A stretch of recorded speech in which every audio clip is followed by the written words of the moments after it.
Hey guys, welcome back to my channel.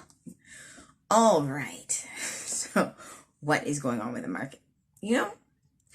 Crypto was supposed to be this free currency, power to the people, stick it to the man, separate from the stock markets. Crypto was supposed to be this new digital currency, and where the people were more in charge, where it was free from market manipulators, from these big institutions and organizations. But what has happened?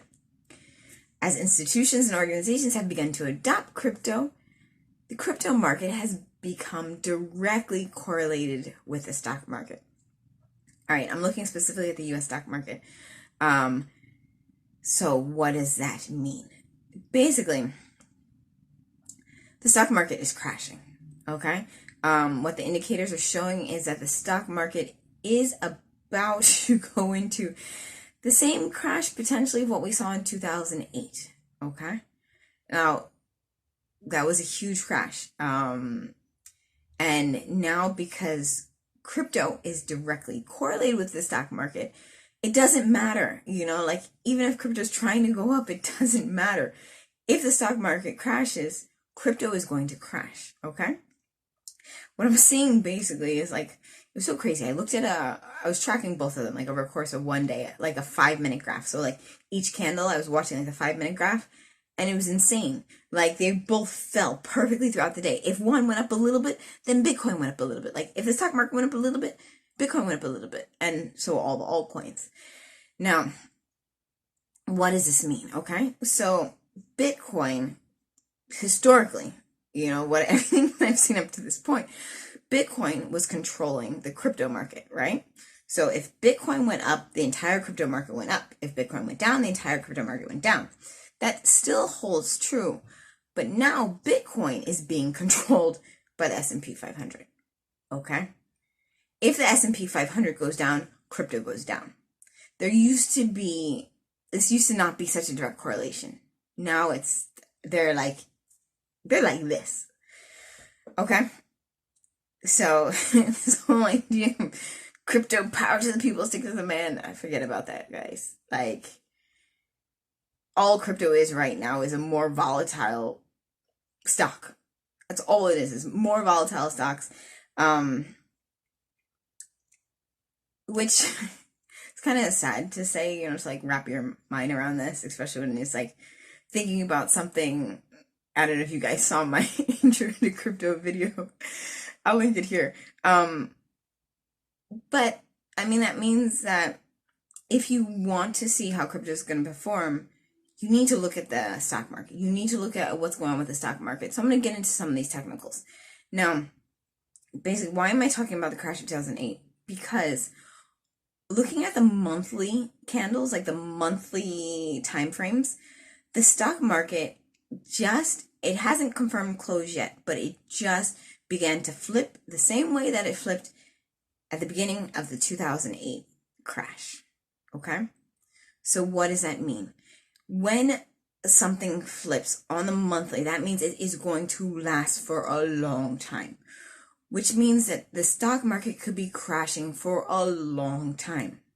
If the stock market crashes for a long time, then crypto is also going to crash for a long time. Now, Bitcoin has also started to flip on the monthly, okay? Basically, Bitcoin's been going up on the monthly for years, same like the stock market, all right? But now they're both beginning to flip, okay?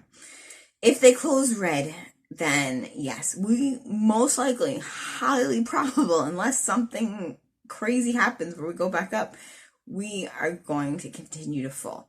And all these little ups that, the last video, I was hoping we would be going up for 3 months. It ended up being a week, 2 weeks that we only went up, and then since then we've been falling.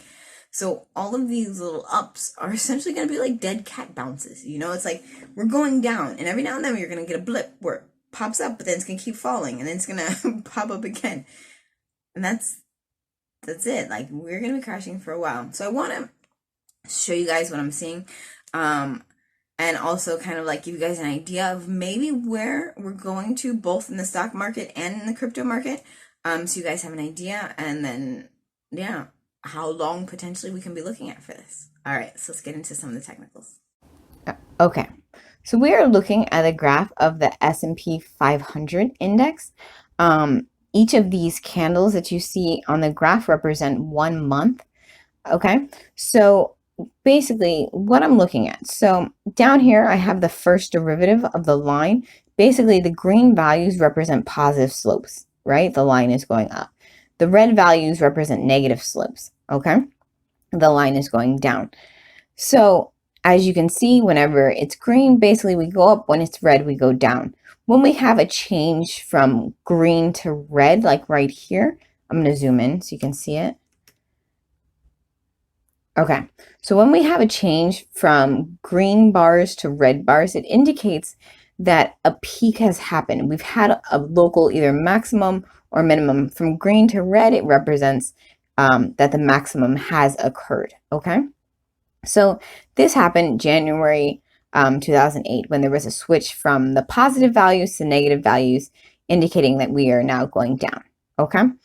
So this was the crash of 2008. Now, the previous crash of 2000, the same thing happened.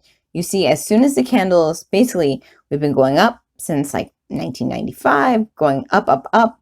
Then we had a change in the candles, and then we fell down, okay? Pretty simple. When it's green, we go up. When it's red, we crash. Now, the stock market has been going up.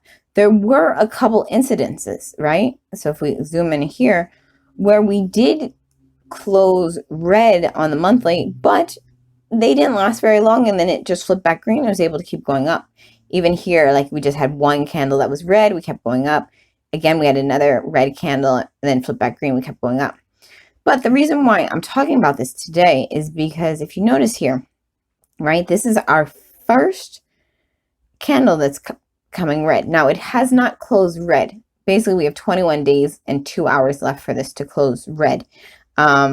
If this closes red, more than likely, so yes, sure, it could be red just for one candle. We just have a dip and then we go back up. If that happens, great, we keep going up. Now, what's probably more likely, though, because this has happened so long, right, the market has never actually corrected itself from this 2008 run. Okay, so now if the market were to fully correct itself, that would mean that we would need a retrace all the way to here, to the middle of this cross, right? So this is how you can figure out how far we need to retrace. Basically, you go from the lowest point to the highest point, halfway point, that would be a full retrace, okay? So around 27,000, 28,000. Is it going to crash that far? I don't know. But could it crash that far? Yes. Especially given everything that's happening right now with inflations and the markets. Okay. So what does this have to do with Bitcoin, right?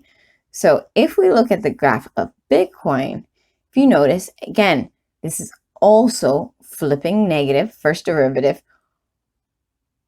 on the monthly. And this is basically, we don't have so much data for Bitcoin, right? Because it's pretty new. But if you notice, since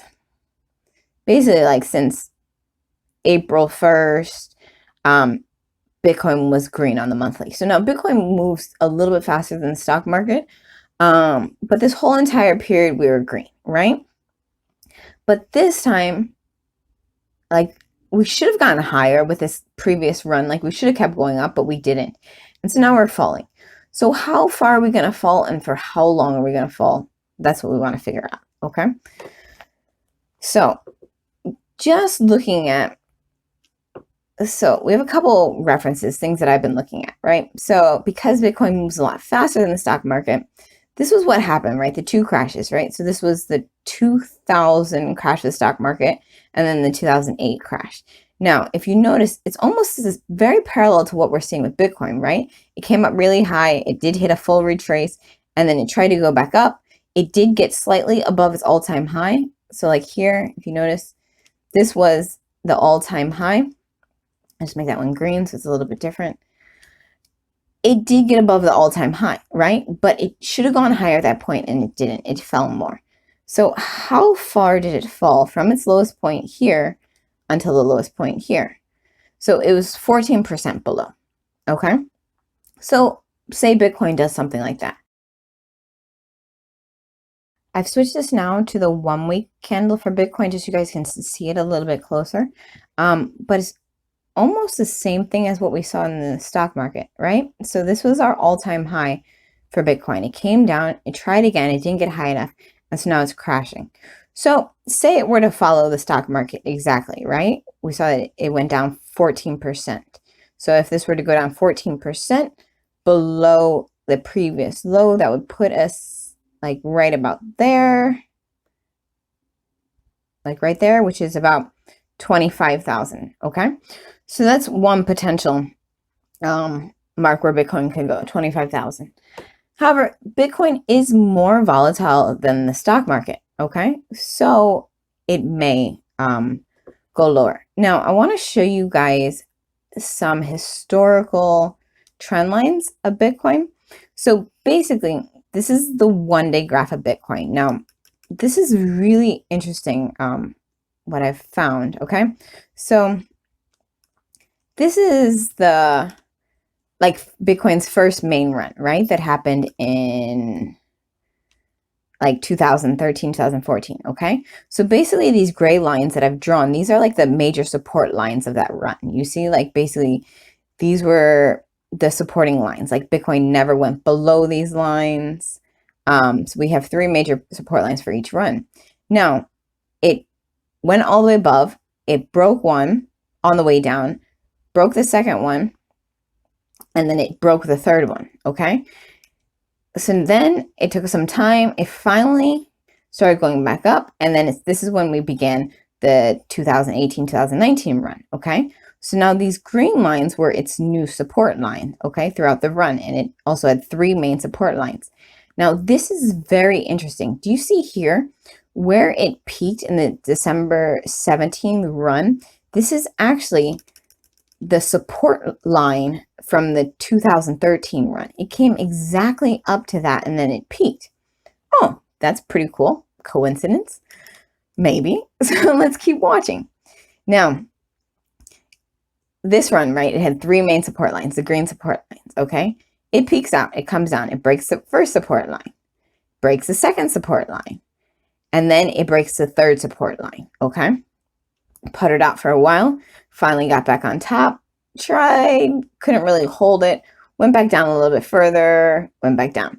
Then we began our third run. So this was our last run, 2020, 2021 run, okay? Same thing, we have 3 main support lines, the black lines now, okay?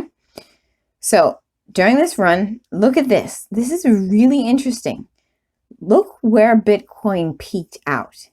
This is the support line from the 2018 run. The final support line of the 2017-2018 run is exactly where Bitcoin peaked in our 2021 run. Huh, that's interesting. So we can actually predict now when Bitcoin is going to go for its 4th run if this trend holds, right? This is Bitcoin's 3rd support line. So that means in the future sometime, whenever this crash is done, Bitcoin is going to be hitting and peaking at this, on this black support line, okay? Which is pretty cool, which also means that Bitcoin, when it's ready to go back up, it is going to fly. So, but where are we right now in this? All right, so Bitcoin has this run, we have the 3 black support lines, okay? It's broken one, it's fallen below. So, sorry, this was the first one. It broke this one, it fell below. It broke 2, it fell below. Tried to get back up, couldn't. But this is really interesting. You see, like, recently, it found support on the previous support lines from the 2018 run, and then also the first main run of crypto, right, which was back in 2013. So it has found support on these gray and green lines. And that's why Bitcoin has not been falling like it should. It's just kind of been puttering around. Like, it found support on the green, on the gray, it went up, you know? Then it came back down, found support again in the green, then found support in the gray. Not enough. So now it's finally crashed through both of those.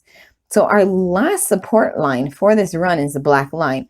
My guess is as soon as it crosses this line, it's probably going to putter about in this region for a little while, and then we can begin our fourth run. Okay? So what does that mean then? How far is Bitcoin actually going to fall? All right. So once we go past this black support line, this is the final support line of our 2020-21 run. All right. So basically this is anywhere from 29,000, and then there are some other supports within here, some other invisible lines, but I didn't want to draw so many so you guys don't get confused. But basically these are our strongest support lines, all right? Because these are the historical support lines. So we have a support line here at like 16,000. All right. So Bitcoin could definitely potentially fall anywhere within this region. Even if it were to break this support line, then it could potentially even go down to 10,000. How far is it going to fall? Your guess is as good as mine. But if it gets this low, it is going to find support around 16,000, 17,000. That could send it back up. It is also most likely going to find some support here. And then we might get a little up before we fall again. But that's basically what we're looking at. Now, how long are we going to fall for? So this is a very interesting question, because the difference with this run, our 2020-21 run, is in all the runs in the past, it didn't go back up so high, right? It peaked, it came down, and then it puttered out before it was able to go back up again. So in the past, all right, let's look at these. Here is the 2008 run. Sorry, the 2018 run. Okay. From the time of the peak, which was here, it fell, and then it tried to come back up again, and then it fell again, until it finally went back up again, was 816 days. Okay. Let's look at the other one from 816 days. So keep that kind of number in mind. Let's look at this one. Our first main run, okay? So this was the 2013, okay? So let's measure this one up. So from its peak to when it truly began the next run, okay, so we could say it's 1,200 days, or even if we were to take the lowest point, let's say we were to take the lowest point, which would be around here, 868 days. So those are kind of similar. We have 816 days and 868 days, okay? 365 days in a year. Those both are going to put us around 2 years to 2.5 years, okay? Between the runs. Now, is Bitcoin going to be different because it did have this peak? Like, do we start counting from this peak, or do we start counting from this peak? So let's see what that would look like. If we count from this peak, we want to count again around 800 bars. So let's measure it up. So measure from this peak. 800 bars would put us around mid next year. So summer of 2023. Okay. That'd be 800 bars. Now, if we were to start from this one, 800 bars is going to put us at, oh, I ran out of points. Okay. That looks like winter. It should be about winter of 2024, like beginning of 2024. Okay. So if Bitcoin follows previous trends, then we're looking at our run starting somewhere in between summer, between mid 2023 and beginning of 2024. Okay. Now, this is cool. I want to show you guys this. So where would we be going now? And how high would we go? So basically the runs themselves last about a year. Okay. So that one's about a year. This one, let's measure this one up. How long did this one take? This one was faster than a year. And this one was really fast. But maybe we can start it. We can take 2 measurements. The full thing, yeah, about a year. So all of them take about a year. Okay. So I'm going to run out of data points on this graph. But this is cool, so we can see where we're going to go. So if we start in, say we start around here, right? Summer of 2023. If we start around summer of 2023, we are going to go for 1 year, all right? So I can't measure it because my graph at the bottom is run out. Oh, here we go. So about 1 year would put us like right here, okay? So let's zoom out to see where that would put us. So that would mean Bitcoin would peak around here, which is about a $350,000 Bitcoin. That's pretty cool. Okay, so I'm showing you guys this so you can also understand, like, yes, if you bought your Bitcoin and you can hold it, if you have the patience to hold it, you can hold it, like, because markets do recover. It will take some time, but imagine a future of a $350 Bitcoin happening fairly soon. I mean, we could be looking at that happening like summer of 2024. I mean, even if we were to start later, so say we were to start like beginning of 2024, say we just keep crashing, then, and we go for about a year, so that would put us at an even, where would that put us? That would put us like right here. So yeah, still really close, about a $370,000 Bitcoin. $370,000 Bitcoin. Wow. All right. And so like we could be seeing that anytime between July 2024 and like the beginning of 2025. All right. In the meantime, we are falling though. So if you have money set aside, I would say hold off on buying more Bitcoin. It might come down a little bit lower. You might even be able to get a better price on Bitcoin. Personally, like anything in this range, you know, like once it crosses this black line, anything below this is a fair game. Yeah, I mean, the previous all-time high. So this is going to be important to look at, right? Our previous all-time high from our 2000, right here, from our 2017, 2018 run was there. So we are going to find a lot of support here. Is Bitcoin going to come down that low? Potentially. Maybe not. It might even go lower. But basically, you can hold on to it. Understand it is going to dip now. And just be patient. Your investments will pay off in the long run. Okay? All right. So that's all for me today. I hope you guys enjoyed the video. Be sure to hit that like and subscribe. And I will see you next time.